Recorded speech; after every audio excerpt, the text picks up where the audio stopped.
बिस्मिल्लाहिर्रहमानिर्रहीम अस्सलाम वालेकुम। Welcome to online classes class 8 subject mathematics unit 1 और यूनिट का नेम हमारे पास है ऑपरेशंस ऑन ए सेट और एक्सरसाइज जो है वो आपके पास 1.1 है। सबसे पहले चैप्टर का नेम भी हमारे पास सेट से रिलेटेड है, तो पहले हम सेट की डिफिनीशन को पढ़ लेते हैं कि सेट हमारे पास है क्या। We know that a set is a collection of well defined distinct objects. Set क्या है? हमारे पास एक कलेक्शन है, वेल डिफाइंड कलेक्शन है और डिस्टिंक्ट ऑब्जेक्ट है, तो इसको हम सेट कहते हैं। अब आपके पास क्या है, डिस्टिंक्ट ऑब्जेक्ट और वेल डिफाइंड का मैं आपको सिंपल सा एग्जांपल दे दूं कि ये किस तरह से होते हैं। ठीक है, अब आपको पता होना चाहिए कि वेल डिफाइंड का क्या मतलब है और डिस्टिंक्ट का क्या मतलब है। ठीक है, वेल डिफाइन हम उस सेट को बोलते हैं जो आसानी से हमारे समझ में आ जाए। आसानी से कैसे समझ में आ जाएगा? अगर मैं एक क्लास में जाती हूँ, ठीक है, अब एक स्टूडेंट ऐसी है जो मैथ्स में बहुत अच्छी है, सही, जो फिज़िक्स को याद नहीं कर सकती या केमिस्ट्री को याद नहीं कर सकती, तो जो मैथ्स की टीचर है उसके जहन में तो ये ज़हीन है, ये मैथ्स को पढ़ सकती है, लेकिन जो फिज़िक्स की टीचर आती है वो कहती है ये तो फिज़िक्स बिल्कुल नहीं पढ़ सकती। तो मेरे ख्याल में वो ज़हीन है, लेकिन फ़िज़िक्स के टीचर के ख्याल में वो ज़हीन नहीं है ना। तो ये हमारे पास वेल डिफाइंड नहीं होगा, जिसमें कन्फ्यूजन होती है, एक बात कर रहा है और दूसरा दूसरी बात कर रहा है। अब जो है अगर मैं कह दूँ पाकिस्तान के जो क्रिकेट टीम के खिलाड़ी जो हैं उनका आप सेट बनाएं, तो जब आप उनका सेट बनाएंगे तो पाकिस्तान के जो क्रिकेट टीम के खिलाड़ी हैं उनके नेम भी सबको आते हैं और उनके बारे में सबको पता है, तो उसमें कोई कन्फ्यूजन नहीं है, हमें पता होता है। ठीक है, तो ये हमारे पास क्या होगा, ये वेल डिफाइंड होगा। ठीक है, और डिस्टिंक्ट ऑब्जेक्ट का मतलब ये होता है कि सेट के अंदर बार बार एक ही एलिमेंट की रिपीटिशन हम नहीं करते। जिस तरह से अगर मैं आपसे कह दूं कि आप नेचुरल नंबरों का सेट बनाए, तो आप मुझे उठा के दे दे 1,1,1, और ब्रेसेस बंद कर दे और फिर कहे ये सेट है, तो ये सेट नहीं है, क्योंकि एक एलिमेंट की बार बार रिपीटिशन नहीं होती, डिस्टिंक्ट ऑब्जेक्ट होने चाहिए। ठीक है, यहाँ पे एग्जांपल आपको दिया गया है, the collection of natural number from 1 to 10। अगर मैं आपको कह दूं कि आप नेचुरल नंबरों का सेट बनाएं जो 1 से लेकर 10 तक हो, तो आप आसानी से समझ सकते हैं कि 1 से लेकर 10 तक जो है, सबसे पहले तो नेचुरल नंबर हम n से डिनोट करते हैं और नेचुरल नंबर 1 से स्टार्ट होता है, यह हर बच्चे को पता होता है, तो वो 1 से लेकर 10 तक आराम से सेट बना के दे देगा। देखें, तो ये वेल डिफाइंड भी हो गया और ये डिस्टिंक्ट ऑब्जेक्ट भी हो गए। सही, फिर the collection of month in A calendar years, तो मंथ का अगर मैं आपको कह दूं कि आप बना के दे दे मुझे सेट, तो उसका भी आप बना सकते हैं, वीक का भी आप बना सकते हैं, ईयर्स का भी आप बना सकते हैं। ठीक है, ये तो समझ में आती है, उसमें कोई कन्फ्यूजन नहीं है।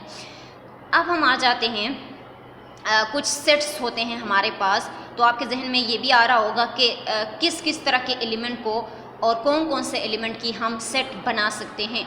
तो सम इम्पोर्टेंट सेट्स हमारे पास होते हैं। सबसे पहले हमारे पास है सेट ऑफ नेचुरल नंबर। ठीक है, नेचुरल नंबर का आपको पता है कि वो n से डिनोट किया जाता है, जिस तरह यहाँ पे लिखा हुआ है n, सही, और 1 से वो नंबर स्टार्ट होते हैं, n से डिनोट किया जाता है और 1 से वो नंबर स्टार्ट होते हैं। अब देखो, यहाँ से 1 से स्टार्ट हुआ है और इन्फिनिटी तक चला गया है। इन्फिनिटी का मतलब, ये डॉटेड का मतलब क्या होता है, सो ऑन, मीन कि ये इन्फिनिटी तक चला जाता है, इसकी गिनती हम नहीं कर सकते। अगर मैं आपसे कह दूं कि आप बैठे नेचुरल नंबरों की गिनती करें, तो क्या आप गिनती कर सकते हैं? नहीं कर सकते। तो वो एलिमेंट जिसकी हम गिनती नहीं कर सकते हैं, तो इसको मैथमेटिकली हम कहते हैं कि ये क्या है, हमारे पास इन्फिनिटी की तरफ जा रहा है। इन्फिनिटी का मतलब अनडिफाइन होता है, जिसको हम डिफाइन नहीं कर सकते, जिसको हम नहीं बता सकते कि इनका लास्ट एलिमेंट क्या होगा। अगर मैं आपसे कह दूं कि नेचुरल नंबर का लास्ट एलिमेंट बता दे, आप नहीं बता पाएंगे। ठीक है, क्यों नहीं बता पाएंगे? क्योंकि आपको नहीं पता नेचुरल नंबर का लास्ट एलिमेंट कौन सा एलिमेंट होता है, वो किधर जा रहा है, वो इन्फिनिटी की तरफ जा रहा है। ठीक है, सेट ऑफ होल नंबर्स का आपको पता है W से डिनोट किया जाता है, 0 से वो नंबर स्टार्ट होते हैं और इन्फिनिटी तक वो भी चला जाता है। होल नंबर को भी हम नहीं बता सकते, उसके लास्ट हमारे पास एलिमेंट कौन सा आता है। ठीक है, उसके बाद सेट ऑफ इंटीजर्स को हम Z से डिनोट करते हैं। ठीक है, और ये इंटीजर्स जो है इसमें 0 भी होता है। ठीक है, 0 भी होता है और एलिमेंट जो है प्लस और माइनस फॉर्म में होते हैं। सही है, देखो, +-1, +-2, +-3, सही है। फिर इसके बाद जो है आपके पास सेट ऑफ इवन नंबर, आपको पता है इवन नंबर कौन से नंबर होते हैं जो आपके 2 के ऊपर एग्जैक्टली डिवाइड हो, तो इसको हम ई से डिनोट करते हैं, ठीक है। तो हमारे पास 2 हो गया, 4 हो गया, 6 है, 8 है, तो ये आपके पास क्या है, इवन नंबरों का एक सेट है।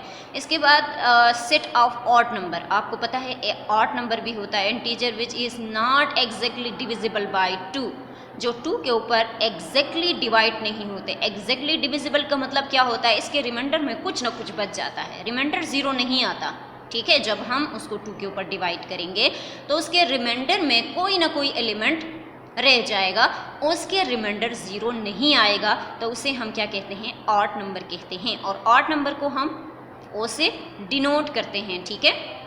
ये भी आपके पास +-1, +-3, +-5, +-7 दोनों हो सकते हैं, पॉजिटिव और नेगेटिव एलिमेंट। इसके बाद set of prime number, prime number कौन से नंबर होते हैं, a prime number is an integer p greater than 1 whose only positive divisors are 1 and p।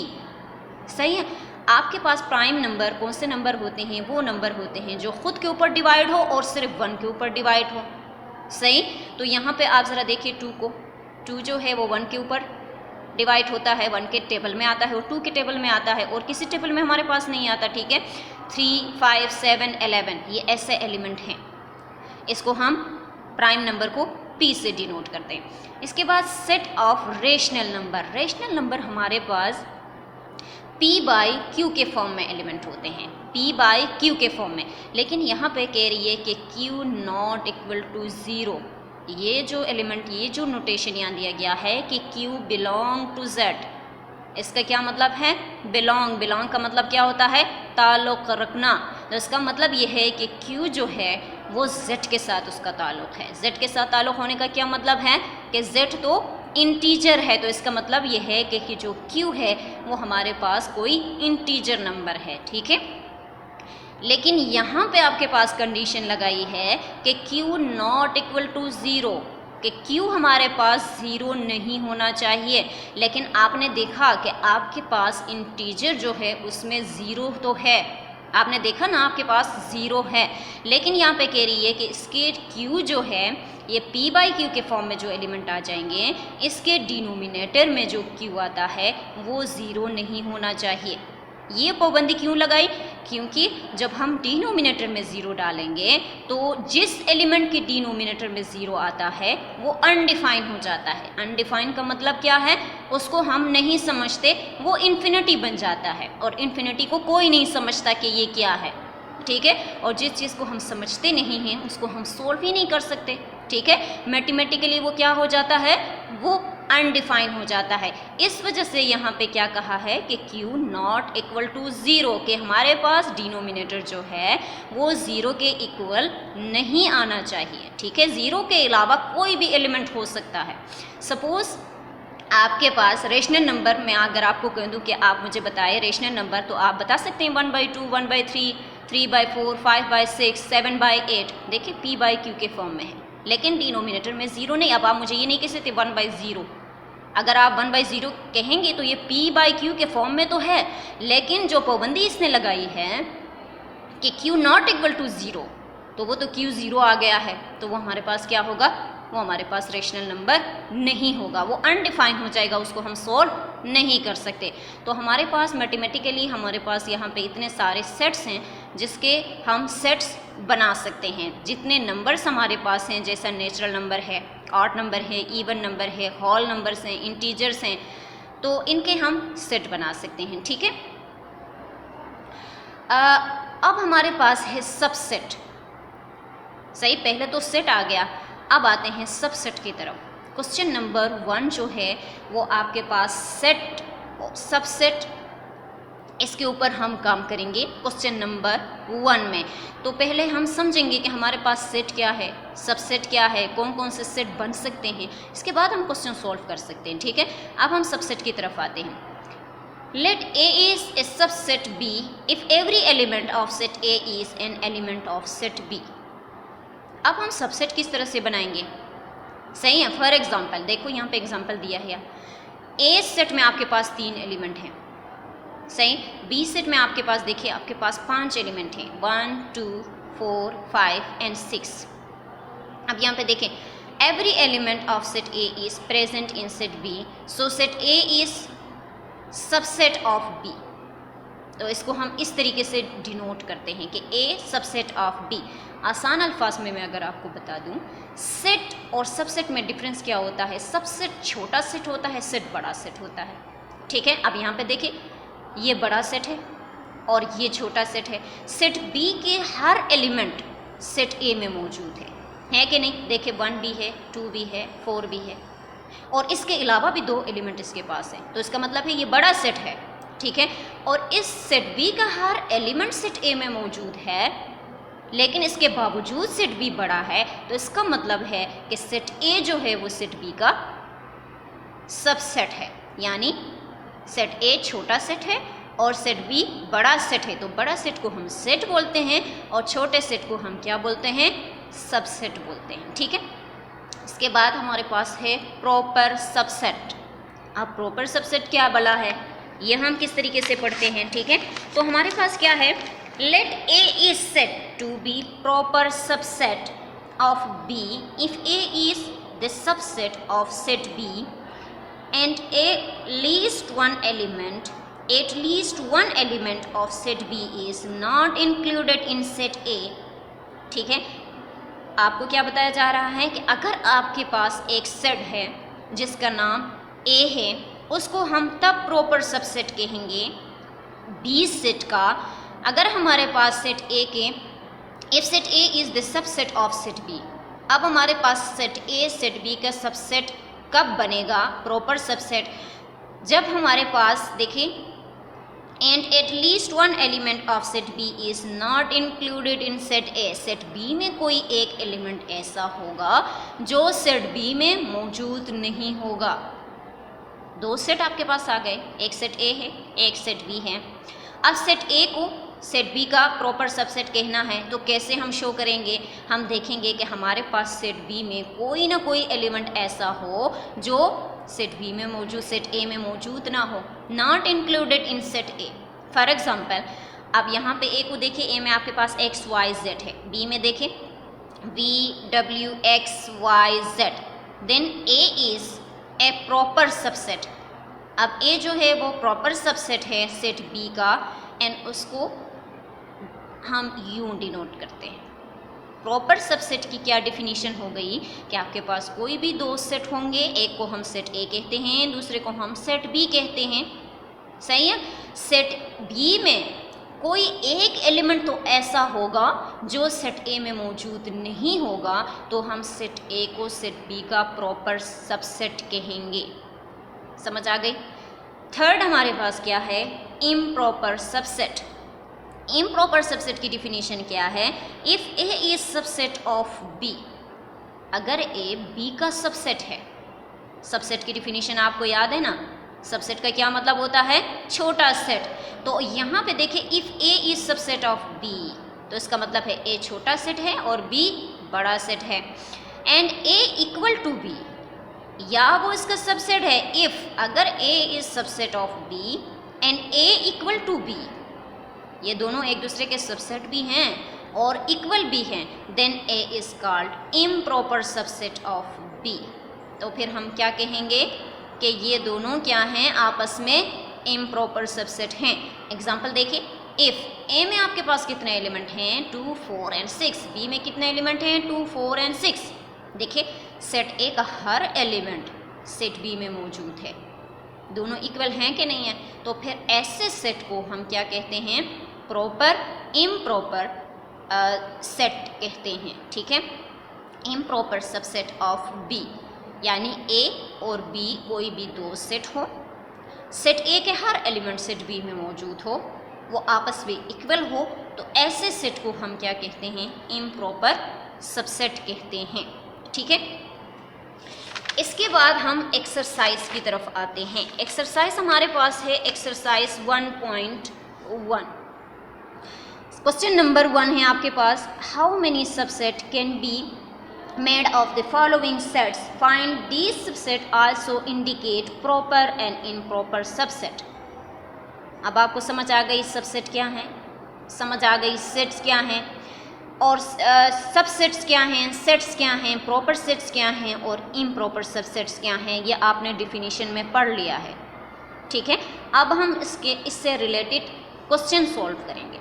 First question हमारा क्या है, एक सेट हमें गिवन है जिसके अंदर एक ही एलिमेंट है और वो आपके पास 0 है। ठीक है, अब हम इसके सबसेट बनाते हैं। नंबर ऑफ पॉसिबल सबसेट इन ए। अब हम ए में जो एलिमेंट है उसके पॉसिबल सबसेट बनाएंगे, या हम इसको देखो जिस तरह हमने यहाँ पे लिखा नंबर ऑफ पॉसिबल सबसेट इन ए, या हम ये स्टेटमेंट लिखते हैं या हम P ऑफ A लिखते हैं, ये दोनों आप लिख सकते हैं। सही है, मैथमेटिकली हम उसको यूं भी लिखते हैं P ऑफ A, यानी जो सेट आपके पास है उसके तमाम पॉसिबल सबसेट क्या होंगे। ठीक है, now possible subset of A equal to, तो उसके लिए भी कोई ना कोई फार्मूला तो हमारे पास होगा। तो सबसेट के लिए हमारे पास कौन सा फार्मूला है, 2 की पावर n, 2 की पावर n। सही, ये आप याद रखेंगे। Where n is the number of element in A। अब यहाँ पे n जो है वो आपके पास क्या है, वो इस सेट के अंदर एलिमेंट को डिनोट करता है। सेट के अंदर कितने एलिमेंट हैं उसको डिनोट करता है। 2 तो कांस्टेंट है, 2 के साथ तो हम कुछ नहीं कर सकते। हम n को देखेंगे। अब n आपके पास क्या है, number of element in A, number of element in A। तो A के अंदर जितने सेट्स हैं उसको हम किस चीज़ से डिनोट करते हैं, n से डिनोट करते हैं। ठीक है, तो यहाँ पे हम काउंट करेंगे, 2n फार्मूला हमारा ये है और इसको हमने याद भी कर लिया। अब हमें ये भी पता है कि जो n है वो नंबर ऑफ सेट्स है, तो इसके अंदर कितने एलिमेंट हैं वो हम काउंट करेंगे। अब यहाँ पे देखिए 0 है। अब आप ये नहीं कहेंगे कि आप इसके ऊपर 0 डाल दे के 0, नहीं, एलिमेंट नहीं डालने, एलिमेंट को काउंट करके डालना है। तो आप यहाँ पे इस 0 को 1 एलिमेंट कंसीडर करेंगे कि ये एक एलिमेंट है। ठीक है, तो आप 2 के पावर के फॉर्म में क्या लिखेंगे, n क्या आ गया, 1 आ गया। सेट के अंदर कितने एलिमेंट हैं, एक एलिमेंट है, तो आप 1 डाल देंगे। जिसकी पावर 1 होती है, बेस वही एलिमेंट दोबारा आ जाती है। मीन के 2 के पावर 1 तो इक्वल टू 2 आ जाएगा। जिसकी पावर 1 होती है वो एलिमेंट खुद आ जाती है, दोबारा से वही एलिमेंट आ जाती है जिसके पावर के फॉर्म में हमने 1 डाला है। ठीक है, तो यहाँ से n आपके पास 1 हमने डाल दिया, तो हमारे पास इसके तमाम पॉसिबल सबसेट कितने बनेंगे, सिर्फ 2 ही बनेंगे। ठीक है, तो देखिए possible subset of A equal to, एक तो एम्प्टी सेट आ जाएगा, एक तो वो एलिमेंट खुद ही आ जाएगा। अब आपको सबसेट बनाना आ गया। ठीक है, अब हम सेकंड क्वेश्चन की तरफ जाते हैं। आपको एक सेट गिवन है जो कि आपके पास B है। ठीक है, उसके अंदर एलिमेंट को काउंट करें, शाबाश। 2 एलिमेंट हैं, 0 and 1, 2 एलिमेंट हैं। फार्मूला हमें याद है, कौन सा फार्मूला है, number of possible subset in B या P ऑफ B। तो यहाँ पे हम possible subset of B equal to 2 की पावर n, ये हमें याद है। n कितने आ गए आपके पास, नंबर ऑफ एलिमेंट कितने हैं, 2 हैं, तो आप 2 की पावर 2 डाल देंगे। 2 को 2 टाइम्स पे मल्टीप्लाई करना है, 2 को 2 टाइम्स पे मल्टीप्लाई करें तो इसके तमाम पॉसिबल सबसेट कितने बनेंगे, 4 बनेंगे। एम्प्टी सेट हर सेट में होता है, सही। 0 सबसेट बनाने का तरीका क्या है, पहले एम्प्टी सेट हर सेट का होता है, हर सेट का, सही। एम्प्टी सेट तो हम लिखेंगे, वो हर सेट में मौजूद होता है। ठीक है, जिस तरह से हम नमाज़ पढ़ते हैं, अल्हम्दु शरीफ हम हर रकात में पढ़ते हैं, सही है ना। तो यहाँ पे भी मैथ्स में भी आप उसको यूज़ कर सकते हैं। तो ये एम्प्टी सेट जो है वो हर सेट के साथ है। फिर 0 को हमने एक सेट बनाया, फिर 1 को हमने अलग से लिया, फिर 0 and 1। पॉसिबल सबसेट कितने बने, 4 बने। फार्मूले में पुटिंग करके हमने देख लिया, हमारे पास 4 आ गए, फिर हमने इसकी पॉसिबल सबसेट बना दी। थर्ड क्वेश्चन की तरफ आते हैं। C इस सेट का नेम है, उसके अंदर भी आपके पास 2 ही एलिमेंट हैं, सही है। तो P ऑफ C लिखेंगे या number of possible subset in C लिखेंगे, सही। तो फिर 2 की पावर n हमें याद हो गया, 2 की पावर n है, 2 तो एज इट इज़ रहेगा। n आपके पास 2 एलिमेंट हैं, तो हम 2 डाल देंगे 2 की पावर के फॉर्म में, तो 2 2 ज़रा 4। अब मैंने आपको बता दिया कि हर सबसेट एम्प्टी सेट जो है वो हर सेट का होता है, तो एम्प्टी हम डाल देंगे। फिर 7 का अलग से, -11 का अलग से, फिर 7 और -11 को लिखेंगे। तो आपके पास देखिए 4 पॉसिबल सेट बन गए हैं। क्वेश्चन नंबर 4 है, पार्ट 4 है इसके। पार्ट 4 आपके पास है डी, और इसमें आपके पास कितने एलिमेंट हैं, 4 हैं, 8 हैं एंड 12 है, यानी 3 एलिमेंट हैं। सेट हमारे पास ये है। नंबर ऑफ पॉसिबल सबसेट बनानी है डी का, तो इसके लिए फार्मूला हमें पता है। फार्मूला क्या है, 2 की पावर n है। तो हम पहले नंबर काउंट करेंगे, 1 2 3, 3 नंबर हैं, 2 की पावर के फॉर्म में डाल दें। 2 की पावर 3, इसका मतलब है 2 को 3 टाइम्स पे मल्टीप्लाई करें, तो 2 को 3 टाइम्स पे मल्टीप्लाई करें, 2 2 0 4, 4 2 0 8। तो इसका मतलब है इस सेट के हमारे पास 8 सबसेट बनेंगे। तमाम पॉसिबल सबसेट कितने बनेंगे, 8 बनेंगे। तो तमाम पॉसिबल सबसेट में तो फर्स्ट तो हमें पता है कि एम्प्टी सेट हर सेट में होता है, फिर 4 का बनाएं, फिर 8 का बनाएं, फिर 12 का बनाएं, फिर 4 एंड 8 का बनाएं, फिर 4 एंड 12 का बनाएं। देखिए फर्स्ट 2 एलिमेंट का, फिर 4 एंड 12 का, फिर 8 एंड 12 का, सही। फिर इन तीनों को मिला के लिखेंगे। देखिए हमारे पास ये 8 सबसेट बन गए। क्वेश्चन नंबर 5 तो मैंने आपको होमवर्क में दिया है, आसान क्वेश्चन है, कर सकते हैं, पॉसिबल सबसेट बनाएं। क्वेश्चन नंबर 6 में आपके पास है +-1 +-2। मीन के जो एलिमेंट आपको दिए गए हैं वो प्लस में भी हैं माइनस में भी हैं, तो उसका मतलब है 4 एलिमेंट है हमारे पास, +1 -1 +2 -2। तो इसके पॉसिबल सबसेट बनाने हैं। फार्मूला हमें याद है, पॉसिबल सबसेट ऑफ L = 2 की पावर n। तो n हमारे पास 4 है, 2 की पावर 4। 2 की पावर 4 का मतलब होता है 2 को 4 टाइम्स पे मल्टीप्लाई करें, 2 2 0 4, 4 2 0 8, 8 2 0 16। तो इसका मतलब है हमारे पास 16 सबसेट बनेंगे। 16 सबसेट बनाने के लिए सबसे पहले एम्प्टी सेट, फिर हर एलिमेंट का अलग अलग आप ले लेंगे। फिर फर्स्ट एलिमेंट को सेकंड के साथ, फर्स्ट को थर्ड के साथ, फर्स्ट को 4 के साथ, फिर सेकंड को फिर थर्ड के साथ, फिर फोर्थ के साथ, इसी तरह से हम सेट बनाते जाएंगे। देखिए यहाँ पे 2 को अलग से लिया, -1 को अलग से लिया, 1 को अलग से लिया, 2 को अलग से लिया, फिर -2 और -1 का सेट बनाया, -2 और 1 का सेट बनाया, -2 एंड 2 का सेट बनाया, -1 एंड 1 का सेट बनाया। तो ये तमाम पॉसिबल सबसेट हमारे पास 16 आ जाएंगे। फिर आपके पास क्वेश्चन है F में, आपको पार्ट 7 है या आपका, इसमें आपको एलिमेंट दिए गए हैं। देखिए x और x belong to p। p हमारे पास क्या है, कोई प्राइम नंबर है, सही है। और वो क्या है आपके पास 5 <= x <= 13। x ऐसा एलिमेंट है जो 5 और 13 के या तो इक्वल है या इनके बीच में है। तो कोई ऐसा एलिमेंट हमें लेना है, x ऐसा एलिमेंट है जो 5 और 13 के बीच में है। तो ऐसे प्राइम नंबर हमें उठाने हैं इस सेट में से जो 5 और 13 के बीच में हो। तो 5 के बाद प्राइम नंबर 7 है, 7 के बाद प्राइम नंबर 11 है, 11 के बाद 13 है। इनसे बड़े हमें नहीं लेनी है, ठीक है। 5 और 13 के बीच में लेनी है। तो 5 और 13 तो कह रही है या तो इक्वल है, तो इक्वल जब हो तो हम उस एलिमेंट को उठा लेते हैं। अगर वो कहे लेस देन है तो फिर हम 5 को नहीं उठा सकते। फिर हम कहाँ से स्टार्ट करते, फिर हम 7 से स्टार्ट करते। समझ में आ रही है। तो इनके तमाम पॉसिबल सबसेट बनाएं, फिर वही हमारे पास 16 आ गया है, इसके सबसेट बनाएं। आसान है, फार्मूला में पुटिंग करें, सबसेट बनाना मुश्किल नहीं है, सबसेट बनाना आसान है, ठीक है। फिर आपके पास जो है क्वेश्चन आपके पास आ रही है, यहाँ पे हमने अगला क्वेश्चन है क्वेश्चन नंबर 8, 20 तक बनाना है, ठीक है।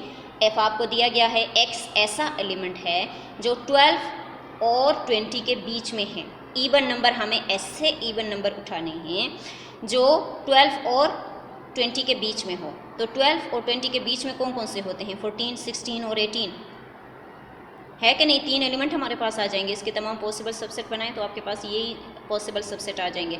इसके बाद लास्ट क्वेश्चन है आपके पास जी, जो कि आपके पास एम्प्टी सेट है, खुद ही खाली सेट है। तो इसके जो पॉसिबल सबसेट बनेंगे वो कितने बनेंगे आपके पास। देखो यहाँ पे इसके अंदर कोई एलिमेंट नहीं है, कोई एलिमेंट नहीं है, तो इसका मतलब है 0 है।